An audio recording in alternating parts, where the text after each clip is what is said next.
India and the Wider World lecture series. Before I welcome Professor Patricia Uberoi to speak to us, I would like to quickly make a couple of announcements about forthcoming events at Nehru Memorial Museum and Library. Tomorrow and day after, there is a conference on reforming higher education, state's response to federal changes, in association with Professor Regulash Kumar from IS Mumbai.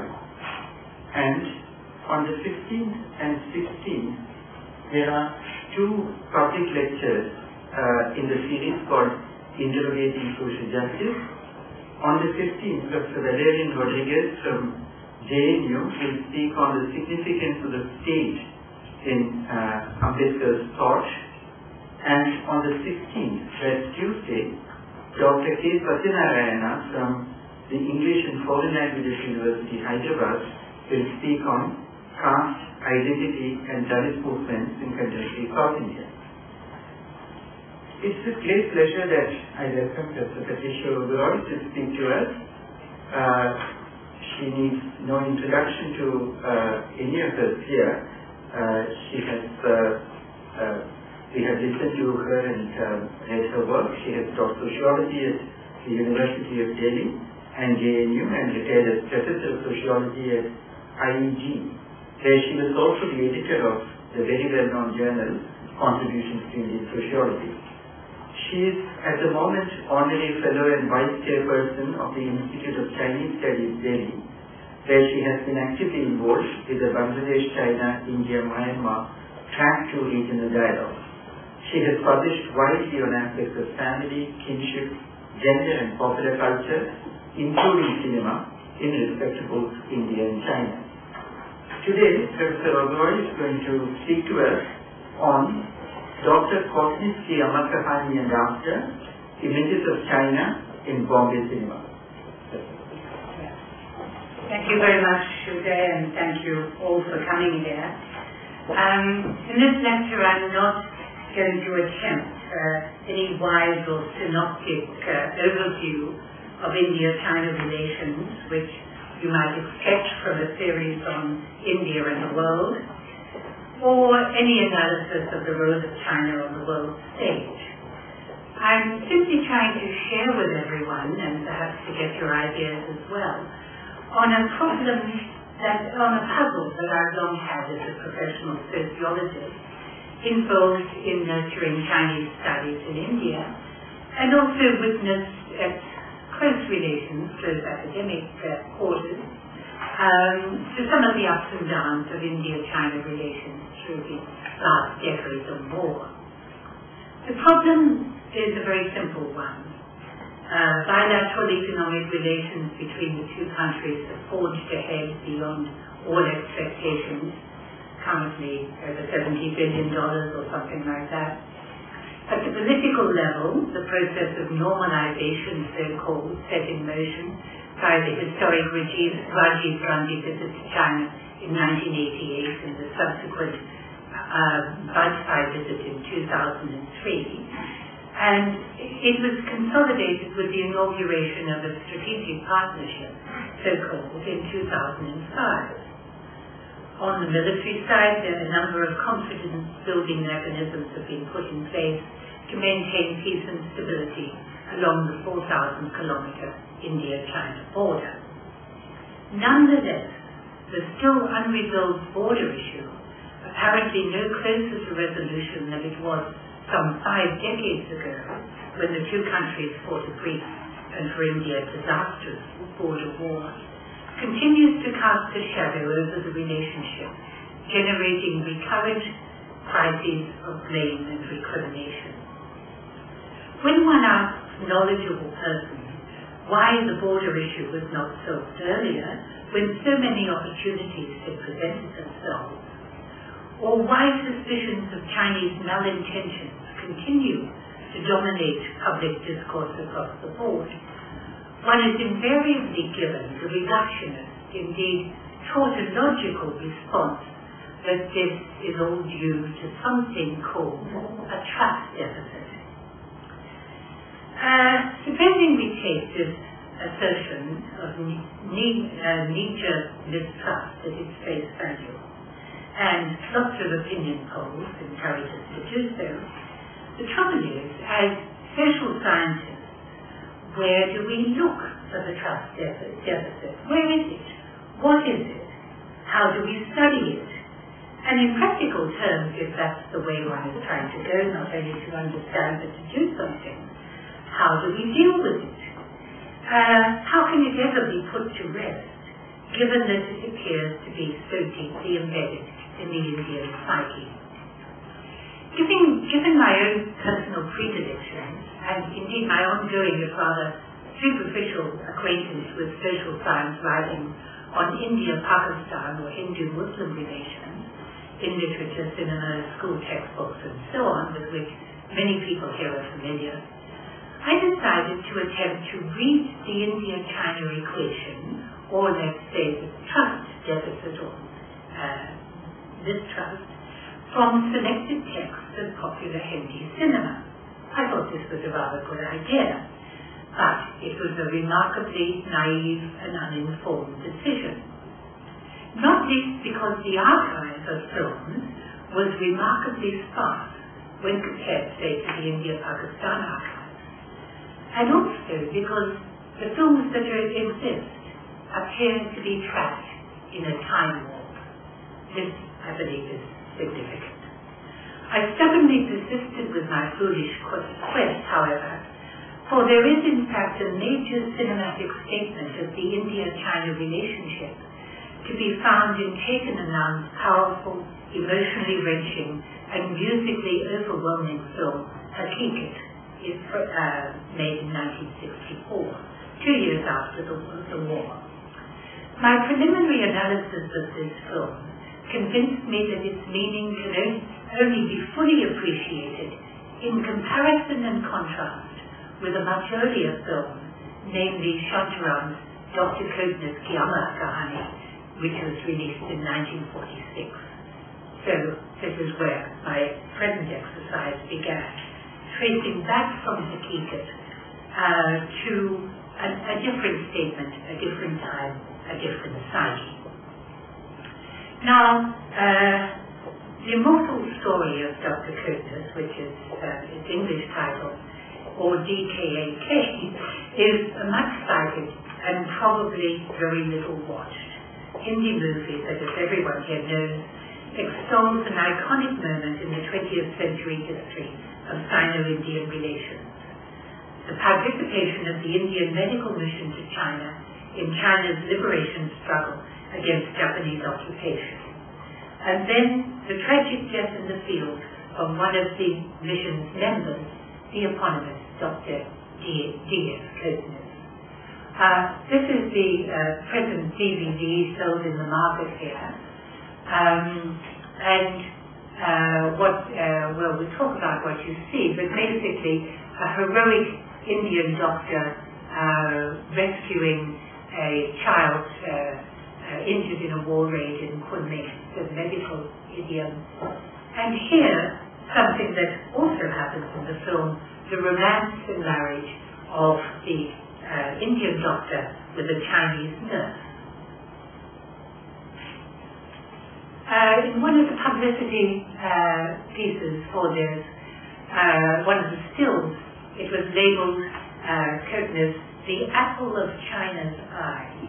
Keep this in mind as we go on with this particular story. This film was released in 1946, as I said, and was produced and directed by someone who needs no introduction in the present company, Shantaram, who was also the lead actor. In fact, it was a sort of family affair because his wife, Jayashri, was the heroine, and even their newborn baby daughter, Rajshri, was in a cameo role. Okay. Now, the film was based on what was called a novel. A novel is a slightly curious word for it, by the left-wing journalist, scriptwriter, and filmmaker K.A. Abbas. It was called And One Did Not Come Back, published in 1944.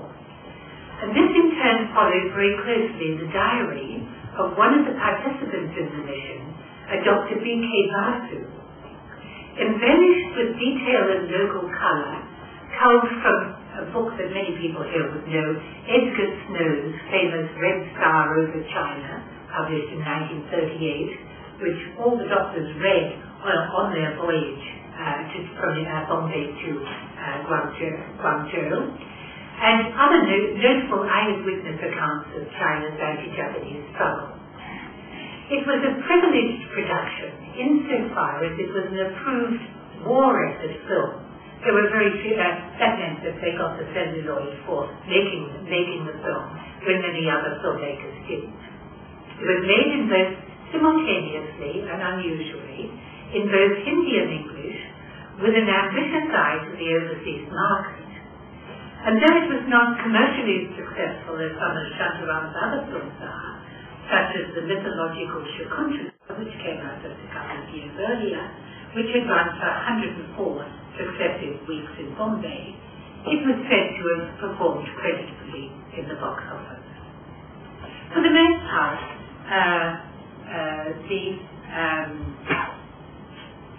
a critical comment on DKAK has had what's called an auteurist focus. It basically locates the film within Shantaram's oeuvre or in relation to various events in his personal life, in particular his affair and subsequent bigamous marriage with the film's leading lady shortly before the film was made. The film is routinely commended as a biopic, which is said to be a rare genre in the Hindi movie context, although I think that means you have to discount all the mythologicals about saints. But anyhow, people say that they were biopics. And it is also commended by some as realistic and socially meaningful, in contrast to the so-called escapist fare afforded by the vast majority of popular Hindi films. An oft-repeated summation of DKAK is that it represents the threefold political tour de force, to the extent that it succeeded in seizing, first, the British, who were still at war with Japan and the Far East, the Indian National Congress, the leading force in the anti-colonial struggle, since the idea of the mission was credited to Jawaharlal Nehru, and the Indian Communists, because the medical mission worked with the 8th Route Army in Yan'an and the liberated areas of North China. This is an opinion given all over the place and repeated ad nauseum. By the same token, however, a highly critical review in Film India in May 1946 described the film as an ideological compromise and cop-out, a distortion of history that derives precisely from the director's efforts to please and appease all shades of political opinion. Revisiting the film in contemporary times, however, some bloggers, various blogs one picks up these days, appreciated its recovery of what appears to them to be a relatively unknown history. One after another blogger says, oh, this is about a period of history we don't know anything about, we never got taught it in school and so on. Some say the film is still worth a look, despite what everyone called its stilted theatrical acting. They said ultimately it grows on you, you get used to that sort of acting. And also criticized is its Orientalist caricature of China and the Chinese in every possible way, from dress, from looks, and so on. Otherwise, there is only the very sparse, formulaic, and usually inaccurate commentary on the film. An important exception is a wonderful article by a film critic called Nipa Majumdar, which traces the film's quite extraordinary transcultural circuit through six decades. Now, in this lecture, I'm going to look closely at what Shantaram, or Amar Shantaram combined, made of the relatively sparse details of the Indian medical experience.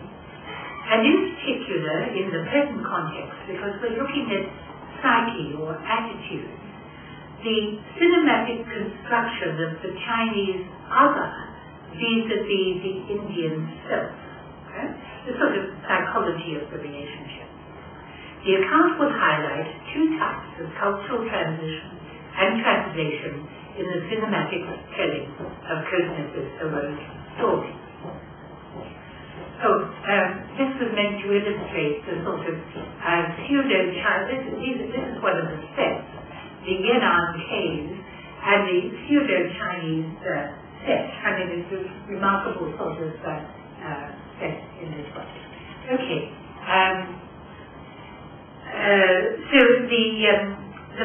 Now, two types of crossover in translation.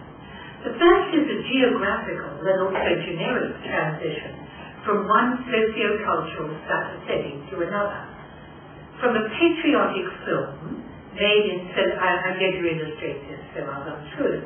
Patriotic film made in celebration of India's support to China's anti-Japanese struggle, to what a so-called atrocity movie in McCarthy-era America, via a brief and unsuccessful moment as an art film in the US. The second is a textual and also an intergeneric transition from the diary of Dr. D.K. Basu, called The Call of Yan'an, through eyewitness accounts of the Chinese resistance by Edgar Snow, Agnes Smedley, Anna Louise Strong, and of course others than One Did Not Come Back, and finally to the biopic collaboration of DKAK. In the other, which becomes, as I'll show, a sort of Bollywood romance.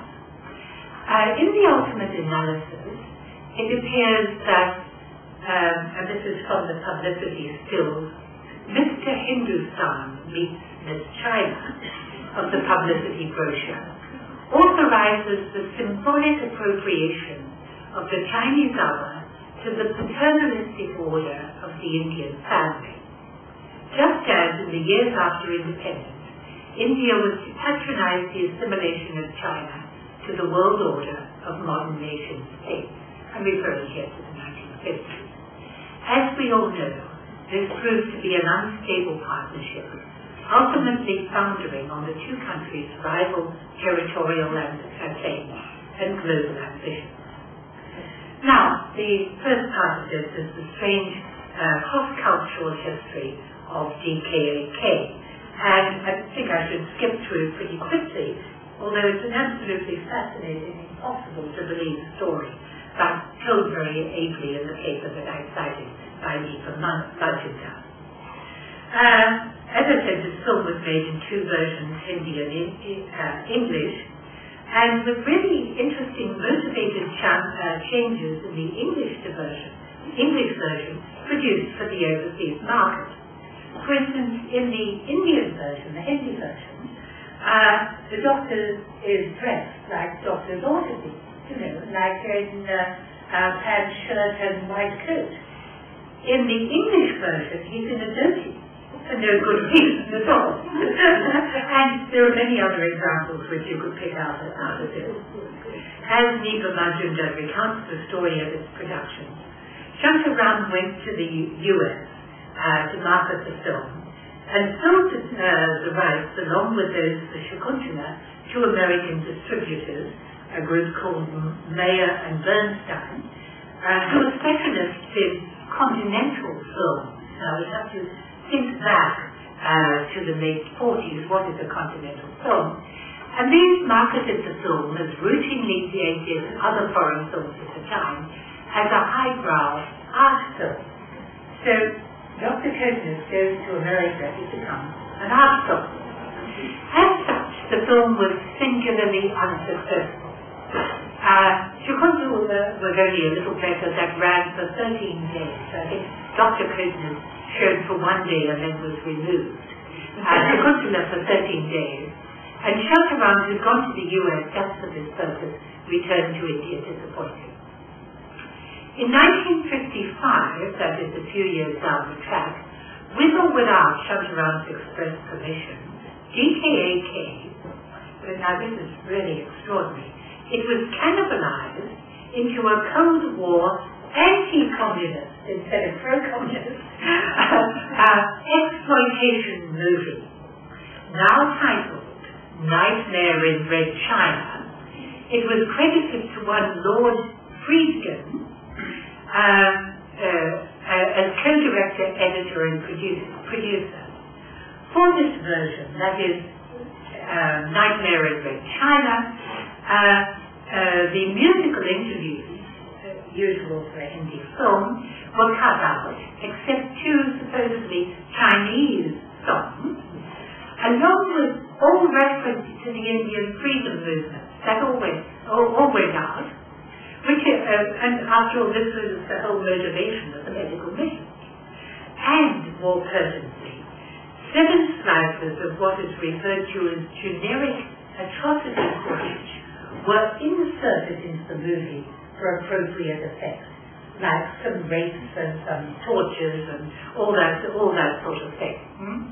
While the original English version of DKAK has apparently been lost, Nightmare in Red China survives as a not-quite-camp period piece, available to connoisseurs of such materials on mail-order DVD.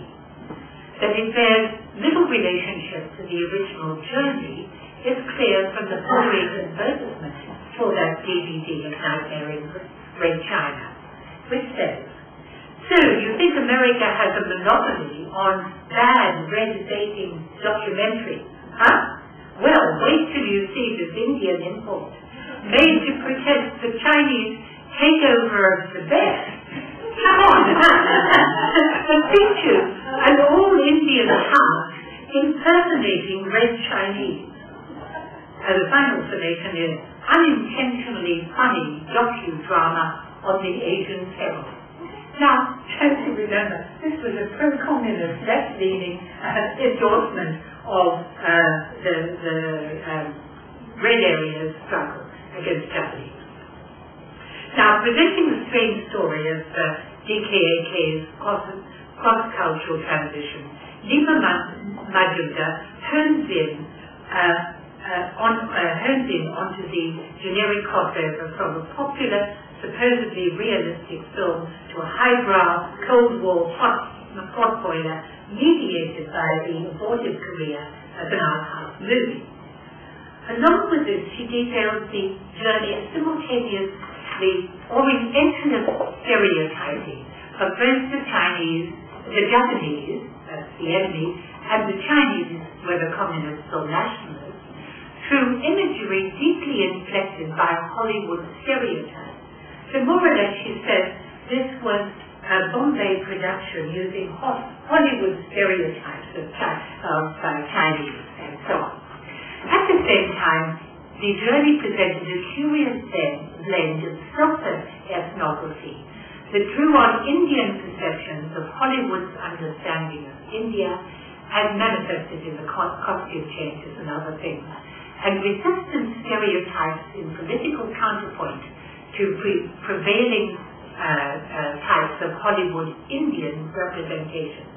So they conform to the way the Chinese look at Indians and also had their own set of resistances. Overlaid on this context, with minimal regard for historical accuracy, Nightmare in Red China introduced the typical imagery of Hollywood atrocity movies. And in the process, of course, the original story about us and so on was all lost. In Majumdar's opinion, the American exposition presents a classical case of failed translation from one socio-political and cultural setting to another. 6 decades on, and globalization notwithstanding, the perfect formula for successfully adapting Bollywood popular cinema to Western taste remains elusive. So, of course, the art movie circuit of foreign films continues to deploy its independent criteria of cinematic acceptability. Now, the second one is the generic transition from diary to novel to popular film.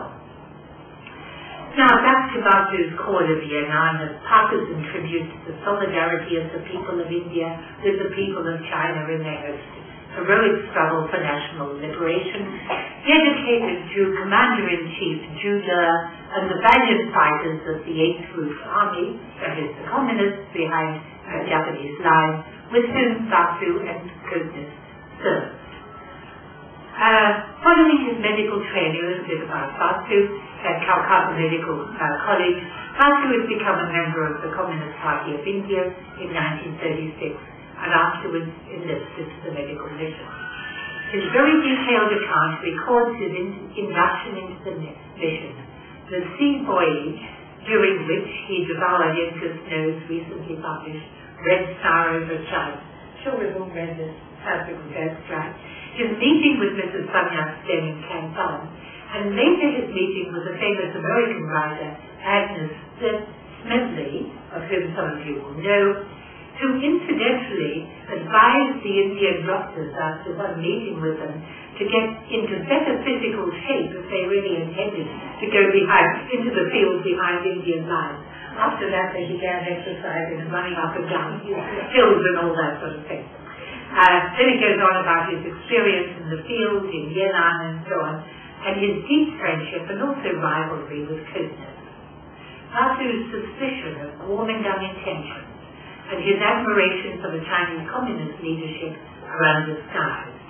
He was a consultant in the making of DKAK and also a gifted amateur photographer whose photographs were credited with setting the scene, as it were, for the film's sets and costumes, albeit most inadequately, as we've seen.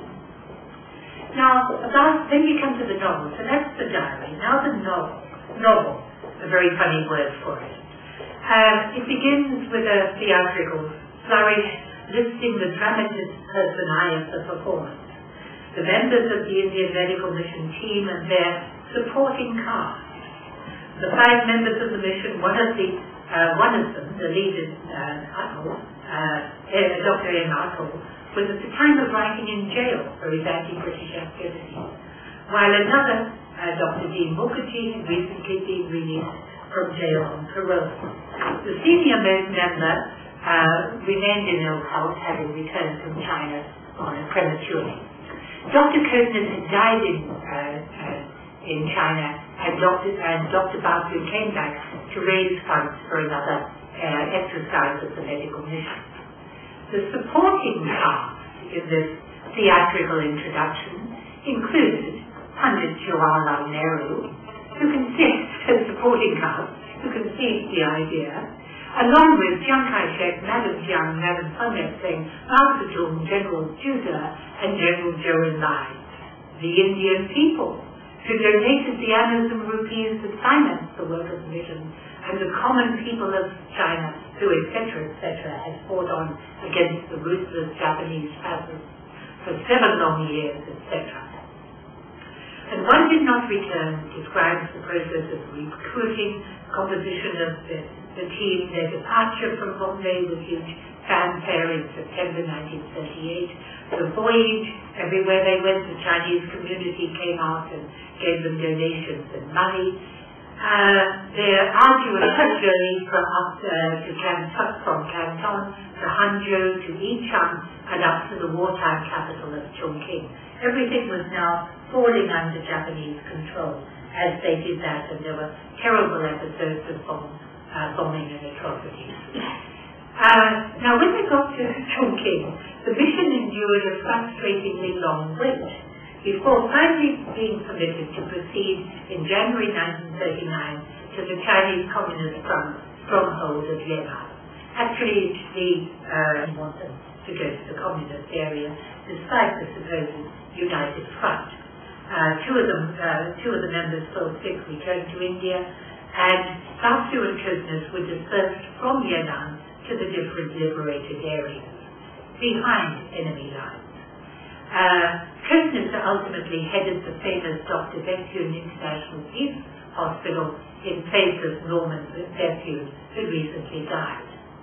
Soon afterwards, Kotnis married a hospital nurse called Guo Qinglang, and they have a child called Yin Hua. Yin is India, Hua is China. just a few months later, Kotnis died of epilepsy, and Basu, as I said, returned for further fundraising. From Basu's personal narrative to a Basu's novel, and then to Shantaram's film, the martyr moves, Kotnis the martyr, moves to center stage. He's not really there in the diary because Basu was writing about himself, and he's not there very much in Amar, who was writing about the heroic struggle. But in the film now we have a hero, and the storyline undergoes transformation. Basu, as narrator, made no attempt to disguise his pro-communist leanings, his deep mistrust of the Kuomintang, his impatience with diplomatic and social niceties in the face of war and suffering, and his frustration with the obstacles that prevented the mission's early departure from the war front. Politically speaking, now we move to, in the Basu's novel, it's much more circumspect than Basu's account. A transformation that's scarcely surprising, given the Kuomintang's nominal leadership of the anti-Japanese resistance under the United Front, and the ongoing cordial relations between the KMT-led official Chinese government and the leadership of the Indian National Congress. Shantaram's film is even more inexplicit. So we had Basu sort of all out for the Chinese communists, and Basu, you don't know who he's batting for. And Shantaram's film, well, the Japanese are hardly even named. You hardly even know that they're the Japanese that you're fighting, and they're only briefly seen. The KMT communist tensions within the United Front are erased. The prominent theme of anti-fascist struggle under the banner of communist internationalism disappears altogether from view. Instead, the film manifests as a tribute to the freedom struggle of the Chinese people and the heroic sacrifice of the Indian medical mission in this noble cause. At the same time, however, as this being a Bollywood film, the romance and marriage of Kotnis and Borching Lan, which merits only a few paragraphs each in Basu's narrative and Basu's novel, moves in Shantaram's film to central stage, embellished with generous doses of song, dance, and melodrama. Dr. Kotnis' Kahani thereby transformed into a sentimental psychodrama in the Bombay popular film idiom. Again, this is unsurprising given the realities of filmmaking at that time. All right. Now, the psychodrama thing is the one that I want to emphasize in a way, because we are behind it is the theme of what is the what is the psychological meaning of this relationship. As a psychodrama, in the idiom of popular cinema, DKAK tells two stories. What is the psychological drama? The first is a filial drama of tension between loyalty to the family and to paternal authority versus loyalty to a particular political national cause, namely international solidarity against terrorism. This tension is reprised in the very opening moments of the film and expressed in the following way. Now, so at the very beginning of the film, this is set up. Kotnis has just received his medical degree and is joyfully returning to his home in Sholapur to meet his family.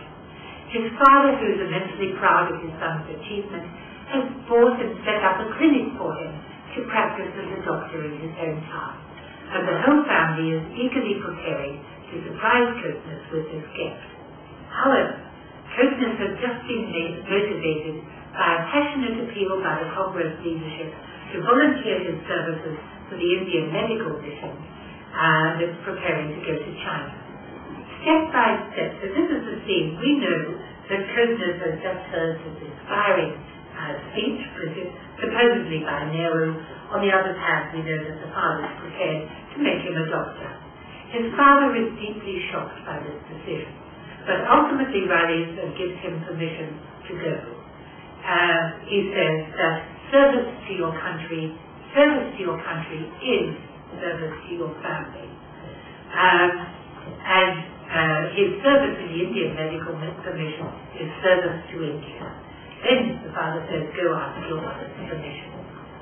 On the crowded wharf, as the mission prepares to leave, the father presents Dwarkanath with a ring, with a map of India embossed on it, and says, the honor of India is in your hands. Thereafter, there's nothing about this, of course, in any of these other tales.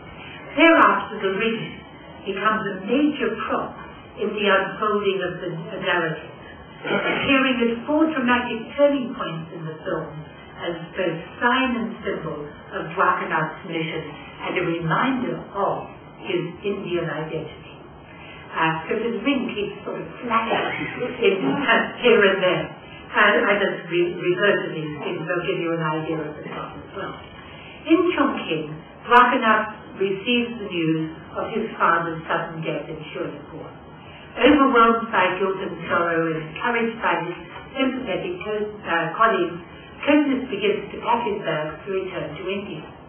When the glinting ring reminds him of his father's last words and his responsibility to fulfill the mission for which he's come, he decides to carry on with his work notwithstanding. Service in China is service to India, he reasons. Patriotic duty must take precedence over the family. This is the scene where his colleagues are sort of saying, well, now give up, you go back, it's your duty as a son to go to your father's death ceremony. Second time was during a Japanese bombardment in Chongqing, and Kotnis rescued the child from the burning rubble. That's one of the iconic scenes we see in Patricia. Observing him, a man called Kako Wong, his Chinese friend, remarks that his parents would surely be proud of him. And the ring grins. Yes, they would. That's from that. At the front, then third scene, the front behind Japanese lines in North China, Dwarkanath and Guo Qingnan get married in the presence of their comrades with an exchange of rings. Guess what she gives to him? A ring with the map of China. They exchange rings. And they say, 2 hearts, 2 hands, 2 hearts, 2 lands, united as one, living and grinning. Then the fourth one, at Dwarkanath's deathbed, the map of India ring glints briefly on Qinglan's hand as she ministers to him. In something of a reprise of the film's opening scene, at this moment, as he's dying, he imagines himself returning with her in the buggy to his hometown in Shuripur to the joyful welcome of his family. Now, the second psychodrama revolves around the romance of Dwarkanath and Qinglan. Mr. Hindustan meets Miss China of the film's publicity skills. The idiom of popular cinema really kicks in. The relationship begins comically because Qinglan, on her way from occupied China to the liberated area, a journey that many students in particular made, she's dressed as a boy. The bloggers say that anyone who thinks she's a boy must be blind. So there you are. The two are attracted to each other instantly, but romance can only blossom when they reach the liberated zone and the cross-dressing is unmasked. Dwarkanath becomes increasingly attached to Qinglan, but she inexplicably avoids him, a variation on the coyness motif of Bombay film, explained rather unconvincingly by the trauma that she and her family have undergone at the hands of the Japanese. Once she's persuaded, here she is about to tell of the trauma and so on, get it all out, let it hang out. When she discloses this to Dwarkanath, their relationship flowers against the background of song and dance, typically Chinese style. There's supposedly Chinese music there, including a song which is an ode to a teapot. Here he is addressing a teapot in song and dance. And but when Dwarkanath proposes to her, she refuses. Drakanath is deeply offended. As gossip about them begins to spread in the unit, the two are summoned at gunpoint to appear before General Song, the awesome local commander. In a comical scene underlaid with tension, the two are quizzed about their relationship and asked if they love each other. Given their shy affirmative, General Song forthwith commands them to get married. And then how can they refuse? And the wedding festivities have begun again with further song and dance. Finally, left alone in their room to consummate the suhag route, their innocent awkwardness, getting on with the job, is preempted by an adventitious air raid that blacks out the lights and sends them into comfort at each other's arms. Thereafter, their relationship matures with little acts of conjugal self-denial and concern. This is showing that in the film version, he was supposed to have done what some people had done, injected himself with the plague bacillus in order to test the cures that he was supposedly finding. In due course, again, the filmy Bombay style, Ching Lan is shown to be pregnant. She's running away to vomit her in the bucket, and in due course a baby is born at the Infa, whose names combine these vicious characters. This is Kaka Wong. Okay, we'll come back to the little baby. Introduced to his infant son, Drakanath expresses the wish that he should grow up to be a little soldier, or perhaps a little doctor. No, a big doctor, says Chinglan. And Drakanath, on his deathbed, fantasizes their return together to the bosom of the Shonapur family. Just as the ring mediates the relationship of father and son, the romance of Drakanath and Chinglan is mediated and enabled by an invented character who first appears before prisoners during the air raid in Chongqing and materializes thereafter like a Greek chorus to bear witness to the relationship of the Indian doctor and the Chinese nurse at every point. Here he is in this one, called Kaka Wong. He spent 10 years in India and has come to appreciate the country, the people, and the culture. You gave us a man to heal our spiritual sorrows, he says on their first meeting, in an obvious reference to the Buddha, and now you give us a man to cure our bodily ills. Thereafter, Kaka Wong acts in loco parentis to the two. His witness to their growing affection, instigates the marriage proposals, introduces Drakanath to his newborn son, as the families united after capture of the king. He witnesses Drakanath's ingestion of the bacillus in his search for the cure of the plague, and then the onset of the epileptic fit that finally kills the doctor. As Drakanath becomes weaker, it's Kaka Wong who takes the responsibility for suggesting that the time has come for Drakanath to return to India, not in the spirit of defeat, but for the positive reason that, in this point of history, your country needs you. Dwaka now hesitates, but what about Chinglan and his husband? But Kaka Wong reassures him that, of course, Chinglan will accompany him back to India. Married to an Indian, India is her country. Your country is her country. And finally, Kaka Wong is present as a witness of the excuse to console and comfort Chinglan when Drakanath died. Thus, Kaka Wong, this invented character, moves from the road of mediator and witness to authorize I have to be a kinship person for this, a patriarchal, patrilocal interpretation of the marriage that is a publicity, the marriage that united 900 million people, namely Chinglan's return with her son to the bosom of the Indian family. She didn't do that, of course. She stayed on in China, and there's another history there. On his deathbed, Drakanath imagines this scene, reiterating, albeit without the presence of the patriarch, the opening sequence of the film. Against the final voiceover, Chinglan is seen carrying out her husband's wishes to the letter and returning to Shonapur with their infant son.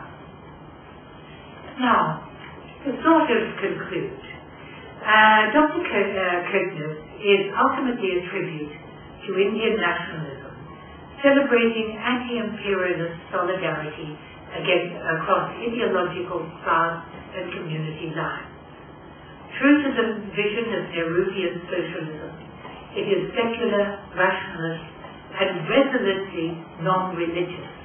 Here it breaks away from the Bollywood mold, in my opinion. Even in his heroic act of martyrdom fails to generate a religious response. Metaphorically and also metonymically, the film is about the quest for the freedom of India, the honor of India associated with a fraternal gesture of good neighborliness, and the recovery of Indian selfhood thereby. In this quest, China is merely a prop in the effort to free India from foreign rule. What I'm saying is it becomes a story of India's quest for freedom, where China is the prop to demonstrate this moral position. Almost automatically, without question, Yinhua, the child of the union of Mr. India and Miss China, or Mr. Hindustan, I should say, and Miss China, is assimilated along with his mother to the patriarchal Indian family. This is a rather different formula from Qing Lan's own account. She's written a biography, in which, by contrast, Yinhua is referred to as the seed in which India-China unity against imperialism is made manifest. Two very different constructions of this relationship. But let's now return to our starting point. Almost unexpectedly popular at the time of its release in 1946, Shantaram's Dr. Kotnis had a strange afterlife. On the one hand, betraying both the Chinese communists and the Indian nationalist causes that had animated the Indian medical mission, that was, as I said, cannibalized into a Cold War atrocity movie attributed to an American director. On the other hand, it had an important but shadowy afterlife in Indian public memory. Apart from its role, which all the critics mention, as a significant place writer in V. Shantaram's filmography, within a very short space of time, that is, say a decade and a half, the Indian gesture of sacrifice on behalf of good neighborliness in the Asian theater, and this cinematic tribute to the Nehruvian vision of a new order of post-colonial international relations, were positioned as the special ground for the immense sense of betrayal that permeates the ticket that's taken in the 1964 meeting, which was the next major cinematic rendering of India-China relations, which is focused on the disastrous Indian defeat in the 62 border war. In this sense, it is this sense of betrayal. So I'm really saying that you have to have Dr. Kotnis to set the emotional stage for what is the main motif of Hakikat and of public discourse in the present, namely Chinese betrayal of India's goodwill. It is this sense of betrayal that continues to dominate public sentiment whenever the still unresolved border dispute flares up, as indeed it routinely does, and the so-called China threat becomes the subject of renewed media attention and further speculation. That feeling of betrayal, condensed in Hakikat's iconic lead song, we've sacrificed our lives and bodies, friends. Now we entrust our country. It lives on in public memory, consigning to the younger generation the task of defending a sacred land against wanton aggression from the north. It may be that Dr. Kotnis is very famous in China a young Chinese student told me that, oh yes, Dr. Kotnis is very famous in China. But ironically, an Indian blogger commented recently on a chance viewing of this film that the film was interesting precisely for its presentation of the unknown history of the Indian medical mission to China and the story of an historical character that no one had told us about before. Thank you very much.